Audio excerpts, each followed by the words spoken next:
Moin Kasiepcie a Kasiebi. Moin Stolp. Dobry dzień Slepsk. Dzisiaj Łysoblewie chce rzec pyra słów we Slepsku. Tym miejsce wiacim 28 aprila 2026 roku zaczęto nadawać Radio Kasiebę.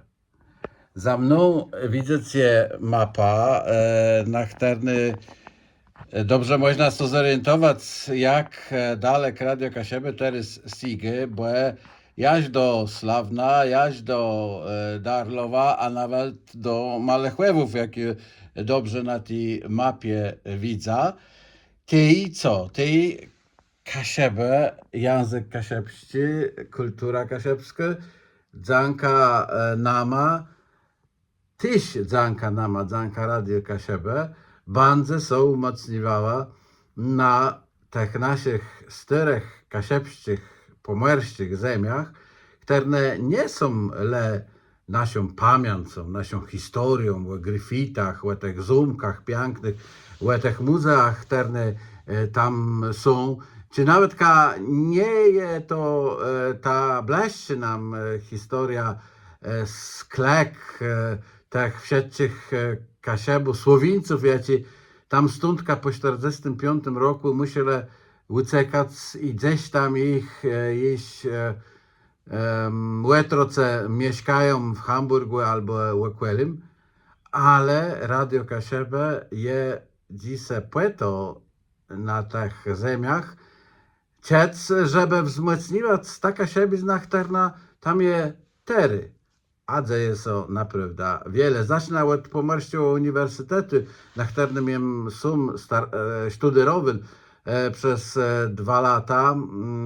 Przeciwleżność pozdrowia profesorów od kasiebskiej literatury, Adea Kulik-Kalinowskiej i Daniela Kalinowskiego.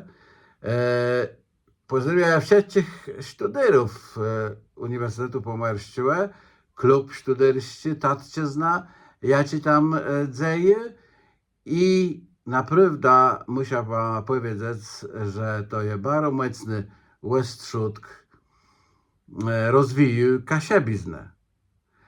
W samym miejscu też dzieje, mocno dzieje, part kasiebsko-pomorskiego zrzeszeni, z którym my mieli leżność z jego leśnikami, aktywistami, raz organizować zjazd Kasiebów, ale to już było wnetka 20 lat nazad. Ale przez te lata rozwinano się wiele w miejsce, bo je też nauczony język kasiebski w szkołach. Karolina Keller jest dyrektorką jednej z takich szkołów.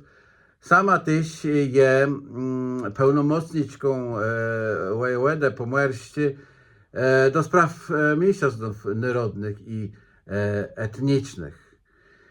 Je miasto Slepsk, jak no samorządzena, mocno zrzeszony z naszym pomorskim województwa.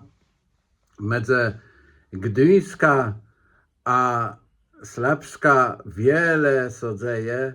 Między Gdyńska a Slepska są doch nasze Kasiebę, je Radio Kasiebę.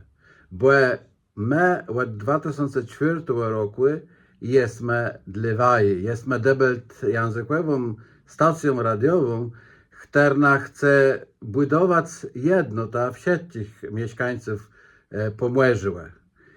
I to się dzieje.